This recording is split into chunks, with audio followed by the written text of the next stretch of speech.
போதையை இல்லாமலாக்குறா. போதை பாவிப்பவர்களை விட அவர்களுக்கு முன்னால் 4 பேர் திருந்தணும். இத பாவம் என்று உணர்ந்து 4 பேர் திருந்தணும். அப்பதான் ஒரு ஊர்ல, ஒரு நகரத்துல, ஒரு நாட்டில போதையை இல்லாமலாக்குறான். முதலாவது யாரு? இப்ப உதாரணமா இந்த ஊர், இங்க போதை உற்பத்தி இருக்கா? இல்ல. ஆனா இங்க போதை பாவனை இருக்குது. அப்படி என்றால் எங்கேயோ உற்பத்தி ஆகிற ஒன்றை இங்க கொண்டு வருகிறவன் இருக்கிறான், இவன் திருந்தணும். எவன் கொண்டு வருகிறானோ அதை வாங்கி விற்பவன் இருக்கிறான், அவன் திருந்தணும். எவன் கொண்டு வாரான் என்று தெரியுது, எவன் விற்கிறான் என்றும் தெரியுது, அவர்களை சட்ட ரீதியாக சட்டத்துக்கு முன்னால் நிப்பாட்டக்கூடிய அதிகாரம் யாருக்கிட்ட இருந்தும் அந்த அதிகாரத்தை யாரு துஷ்பிரயோகம் செய்கிறார்களோ அந்த அரசு அதிகாரிகள் திருந்தணும். 4வது பெற்றோர்கள் திருந்தணும். இவங்க திருந்தாத வரையில போதைய எந்த நாட்டிலிருந்தும், எந்த மஹல்லாவில இருந்தும், எந்த ஊர்ல இருந்தும் இல்லாமக்கிறார். விக்கிறவன் விளங்கோனும், விளங்க கொண்டு வாராவத்தன் அவனும் விக்கிறவனும் விளங்கோனும். ஏன் பண ஆசைக்காக, உலக லாபத்துக்காக ஒரு சமூகத்தை நாசமாக்குற வேலை நான் பார்க்கிறேன். உம்மா மேல் அன்பு வைக்கக்கூடிய, பாப்பா மேல் அன்பு வைக்கக்கூடிய, ஒரு தொழிலை திறம்பட செய்யக்கூடிய, பாசமான மனைவியோடு வாழக்கூடிய, பாசமான பிள்ளைகளோடு வாழக்கூடிய ஒரு வாலிபன் பைத்தியம் பிடித்தவன மாதிரி ஒரு மூலையில உட்கார்ந்து பிஞ்ச சேட்டோட, பிஞ்ச கலிசனோட அந்த போதையை எதிர்பார்த்து உட்கார்ந்த நிலைக்கு தள்ளி இருக்கிறேனே, நான் என் வியாபாரத்தை விடணும் என்று போதை வியாபாரி திருந்தணும். ஹிட்லருடைய காலத்திலே ஹிட்லருடைய ஆமி ராணுவத்துக்கு ஹிட்லர் கொடுத்த ஒரு ரசாயன செயற்கை உற்பத்தி ஒரு பொருள் தான் இந்த ஐஸ்ங்கிற போதைப் பொருள். அது இயற்கை அல்ல, செயற்கை. உலகத்திலே எந்த நாட்டிலையும் ஐஸ் என்ற இந்த போதைப் பொருளுக்கு அனுமதி கிடையாது. அது இலங்கையில் அதிகாரிகளால், அரசர்களால், அதிகாரம் பெற்றவர்களால் வேண்டுமென்றே இலங்கைக்குள் கொண்டு வரப்பட்டது. இது கசப்பாக இருந்தாலும் இந்த உண்மையை உணர்ந்துதான் ஆகணும். இது உண்மை. மிம்பர்ல நின்று நாங்க போய் சொல்ல மாட்டோம். இது கொண்டு வந்த நோக்கம் வேற, இப்ப போக்கிட்டு இருக்கிற இஷ்யூ வேற. பாடசாலைக்குள்ள கெண்டில்லையே ஐசங்கிற போதைப் பொருள் போய் விற்கப்படக்கூடிய துப்பாக்கிய நிலைக்கு இந்த நாடு தள்ளப்பட்டிருக்கிறது. வாலிபன் இந்த ஐஸ் அடிச்சு மீள முடியாம பித்தம் முடிச்சு மனைவியை வெட்டி உம்மாக்கு அடிச்சு ஒரு உம்மா வந்தா, முடிஞ்ச நேரம் ஒரு உம்மா வந்தா. உம்மா வந்து சொன்னா உலமா சபையை சந்திச்சு, ஹசரத் உங்களோட பேசணும், என்னண்டா என்ன மகனால ரொம்ப கஷ்டம், என்ன அழுகிறா, வாயிலிருந்து வார்த்தை வரதில்லை, என்ன கொள்ளுங்க இல்லன்னா அவனை கொள்ளுங்க, என்னம்மா பிரச்சனை? அவ நல்ல வயசான பொம்பளை, உங்களை மகனாக நினைச்சு நான் காட்டுறேன் என்று சொல்லி தன் புடவையை ஒதுக்கி முதுக காட்டினா பெரியோர் அடையாளம் முதுகுல படுக்கிற அடிச்ச அடையாளம். விசாரித்தா சொல்றா, என்ன ஒரே ஒரு மகன், 2 பொம்பளை புள்ள, அவன் தான் என் வாழ்க்கை, அவன் போதைக்கு அடிமையாகி காசு கொடுக்காததால தண்ணி பட்டையால எனக்கு அடிச்சுட்டான், எனக்கு அடி வேதனை தாங்க முடியல, அழுகிறா.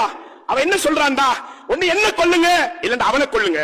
நான் என்ன சொல்கிறேன்டா, உயிரை விட எந்த பாதத்திற்கு கீழால் சொர்க்கம் இருக்கிறது என்று அல்லாஹ் ரசூல் சொன்னாங்களோ அவையே ஒரு பொருளை எடுத்து அடிக்கக்கூடிய மெண்டலாக அவன் ஆக்கின அந்த போதையை விற்பனை செய்கிறார்களே, அவர்கள் அல்லாஹ்வை பயந்து கொள்ளணும். உங்களோட மறுமை வாழ்க்கை எப்படி இருக்கும் என்று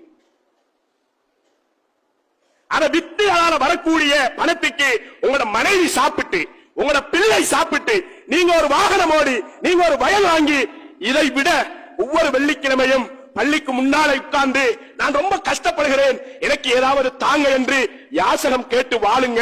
அல்லாஹ் உங்களோட மறுமையுடைய வாழ்க்கையை சிறப்பாக்குவான். விற்காதீங்க.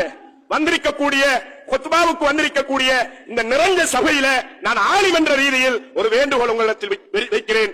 இந்த காலகட்டத்தில் பாவத்தை தடுப்பதில் நீங்கள் செய்யக்கூடிய ஆக பெரிய ஒரு பங்கு போதை வியாபாரிகளை அதிகாரிகளிடத்தில் காட்டிக் கொடுங்கள். அதிகாரிகளே, நேரமாகிட்டது. போதை வியாபாரிகளை பிடிச்சு, உங்களுக்கு தெரியும் யாரு விற்காண்டு, உங்களுக்கு தெரியும் யாரு கொண்டு வராண்டு, தெரியான்னு சொல்லாதீங்க. முப்படைகள் வச்சிருந்த விடுதலை புலிகளை அழித்த இந்த முப்படைகளுக்கு இந்த போதையை இல்லாமக்கிற பெரிய விஷயம் இல்ல, பெரிய விஷயம் இல்ல. முப்படைகளும் அல்லாஹ்வுக்காக தான் கொடுத்த அரச சத்தியத்தில் உண்மையாக இருந்து நீங்க பாடுபட்டா ஒரு மாதத்தில் இந்த நாட்டில் இருந்து இந்த ஐசை இல்லாமக்கலாம். ஆனா என்ன நடக்குது உங்களுக்கு தெரியும். யாரு விற்காண்டு, யாரு வாங்குறாண்டு, யாரு கொண்டு வராண்டு, நீங்க அதிகார துஷ்பிரயோகம் செய்றீங்க. இவங்களும் அல்லாஹ்வை பயந்து கொள்ளணும். இவங்களும் நான் எடுக்கிற சம்பளம் ஹலாலாகணும் என்ற ரீதியில் அல்லாஹ்வை பயந்து இவர்களும் இதற்கு பாடுபடாத வரையில். அடுத்தது பெற்றோர்கள். பெற்றோர்கள் இதோட முடிப்போம். பெற்றோர்கள் நாங்க அதிகமாக சொல்லியிருக்கிறோம். உலமாக்கள் பிள்ளைகளை கவனிங்க. மகன் எங்க போறான், மகன் யாரோட பழகிறான், மகள் யாரோட பழகிறாள், எந்த மகன் கூட்டாளி யாரு, 8ஆம் வகுப்பு 9ஆம் வகுப்பு 10ஆம் வகுப்பு படிக்கிற மகனுக்கு 60,000 ரூபாய் போன் எதற்கு? நாங்க ஆரம்பத்தில் இருந்தே உலமாக்கள் சொல்றோம், பிள்ளைய கவனிங்க. உங்களோட மகனை புட்பால பழக்கி ஃபீஃபாவுல கலந்து கொள்ள வைப்பதை விட, கிரிக்கெட்டை பழக்கி தேசிய அணியில் விளையாட வருவதை விட இந்த காலகட்டத்தில் உங்களோட மகனை ஒழுக்கமாக வளர்த்தெடுப்பது சாதனை என்று ஒவ்வொரு வாப்பாவும் நினைத்துக் கொள்ளுங்க. என் மகன் ஃபீஃபாவுல விளையாடுறான், இது பெரிய பாராட்டும் இல்ல, பெருமையும் இல்ல. என் மகன் நேஷனல் டீம்ல இருக்கிறான், பெரிய விளையாட்டு வீரன், 8A எடுத்தான், 9A எடுத்தான், இது பெரியதில்ல. என் மகன் 5 நேரம் தொழுகிறான், என் மகன் கெட்ட கூட்டாளிகளோடு பழக மாட்டான், என் மகன் நான் பாப்பா என்ற சொல் மீற மாட்டான், என் மகன் உம்மாவுடைய வாக்க மீற மாட்டான் என்ற ஒழுக்கத்தோட வளருங்கள் என்ற ஆரம்பத்திலிருந்து உலமாக்கள் சொன்னோம். இன்றைக்கு அதிகமான பெற்றோர்கள் வந்து அழுகிறாங்க, மகன் எங்களை விட்டு தவறிட்டாரு, போத பாவிக்காரு, போத பாவிக்காரு, திருடுறாரு, நான் லொஸ்ட். கண்ணியமான அல்லாஹ் நல்லடியார்களே, நிறைய பேசியிருக்கிறேன். அதனால அல்லாஹ் குர்ஆன்ல சொல்கிறான், உங்களில் ஒரு சமூகம் பாவத்தை தடுப்பதற்காக பாடுபட்டுக் கொண்டே இருங்கள். நான் உங்களுக்கு இதை சொல்லணும், ஆனா சொல்லாமலும் இருக்கணும். என்னண்டா, போதை பாவிப்பவர்களுடைய ஜனாசாக்கு வர மாட்டோம், திருமணத்தில் கலந்து கொள்ள மாட்டோம், குடும்பங்களை புறக்கணிக்கிறோம் என்று எவ்வளவுதான் நீங்க நோட்டீஸ் அடிச்சாலும் போதையை இல்லாமலாக்க இயலாது. நீங்க இந்த நோட்டீஸ் அடிச்சா பகிரங்கமாக குடிக்கிறவன் ரகசியமா குடிப்பான். என்ன செய்யணும்?